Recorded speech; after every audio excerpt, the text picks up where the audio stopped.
In this third lecture on dive medicine and physiology, we'll talk about the treatment of common conditions and illnesses associated with diving.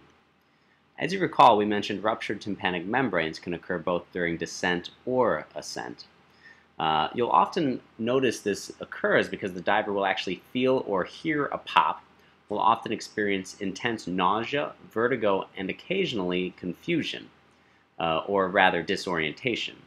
The treatment is to stop the dive immediately, partake in a slow ascent to prevent decompression illness. After that, you're going to want to avoid any water in the ear, including no further diving until the tympanic membrane has healed completely. We mentioned that mask squeeze occurs during descent, and that'll often occur as the air between the mask and the face actually compresses and changes volume. This is prevented most commonly by just exhaling through the nose. If it does occur, the treatment is simply time. All of that bruising and hemorrhages will repair themselves, essentially. If there's a severe case of mask squeeze, one should avoid further diving until the symptoms have resolved completely, and any visual changes warrant an urgent ophthalmology consultation. Pneumothorax is probably the most severe condition that can occur as a result of barotrauma, and that is essentially when a pneumothorax occurs because a diver, as they ascend, they're not breathing out. So the trapped air in the lung, it will expand and increase in volume as the pressure decreases. Once again, Boyle's law. This is best treated by oxygen therapy or, in severe cases, a thoracostomy tube. Now, before we talk about decompression illness in more depth, we need to understand exactly what decompression illness is. Decompression illness occurs because you have nitrogen dissolved in your body. And when you ascend, that nitrogen that is dissolved will go directly from the dissolved state into the gaseous phase and create nitrogen bubbles that will collect in the bloodstream. The solution to that problem is to redissolve the nitrogen bubbles, put them back into the soluble form. And this occurs by increasing the atmospheric pressure that's being exerted on the diver's body. That most commonly occurs by using a hyperbaric chamber. The patient suffering from decompression illness will get inside the chamber. An operator will increase the pressure, therefore changing the nitrogen gas bubbles back into their dissolved state. And then over a very prolonged course of time will decrease the pressure inside the chamber so that the person or the diver goes back towards the sea level atmospheric pressure. And because that occurs over such a prolonged time, that dissolved nitrogen has a chance to be exhaled or blown off by the diver. Now, one thing that's important is of the three most severe conditions that can occur from diving, pneumothorax, decompression sickness, and arterial gas embolism, the final two we'll talk about more in a moment. Thankfully, all three have few overlapping symptoms, but the final two actually have a lot of overlapping symptoms, so it can be difficult to distinguish between decompression sickness and arterial gas embolism. But thankfully, both of those final two are treated in the same manner. So for pneumothorax, the person will generally develop chest pain, shortness of breath.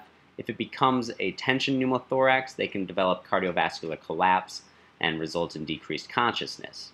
The diagnosis can be made clinically due to an absence of lung sounds on auscultation, or you might have advanced imaging such as an ultrasound or a chest x-ray which will show the pneumothorax. And as we mentioned, treatment is through an oxygen or a thoracostomy tube. Decompression illness is actually a term that encompasses decompression sickness and arterial gas embolism. And I'll leave this slide up for a few moments so that you can see the differences but also the similarities between the two diagnoses.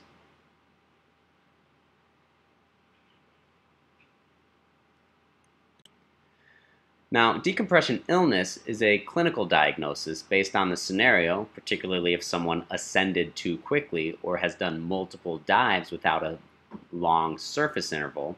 The treatment is essentially, field treatment would be oxygen administration. If you can have access to a hyperbaric chamber, that is ideal. And also, if cardiovascular collapse occurs, CPR. Now, the Divers Alert Network is a network that focuses extensively on conditions related to diving, specifically decompression illness. And by calling this number, you can speak with an expert who will give you medical advice related to the condition, but also can help to arrange transportation to the nearest hyperbaric chamber. So let's finish off by talking about the high points of all three lectures. In relation to dive physiology, remember that Boyle's law states that as pressure increases, the volume will decrease. And remember that nitrogen composes 78% of room air, or typical air that you'll have in a scuba tank. And at higher partial pressures, this will result in increased tissue absorption at depth. When descending, you can develop mask or sinus squeeze and tympanic membrane rupture. This is due to the decreased volume within those air spaces, and to prevent this, you want to equalize frequently. Nitrogen narcosis is at depths. The nitrogen will actually cross the blood-brain barrier, causing a sort of narcotic effect, confusion, disorientation. You can avoid this by not doing prolonged deep dives. And if you do have somebody developing nitrogen narcosis, the treatment is to do a controlled ascent, and that nitrogen will actually go back out of the blood-brain barrier into the normal tissue. And finally, with ascent-related complications, you can have your reverse squeeze, which can also affect the sinuses and the tympanic membranes. You can have a pneumothorax, which occurs when someone ascends without exhaling, so the volume within the chest cavity stays the same and actually expands along with the pressure decreasing. And finally, decompression illness, which is secondary to nitrogen bubble formation due to a rapid ascent.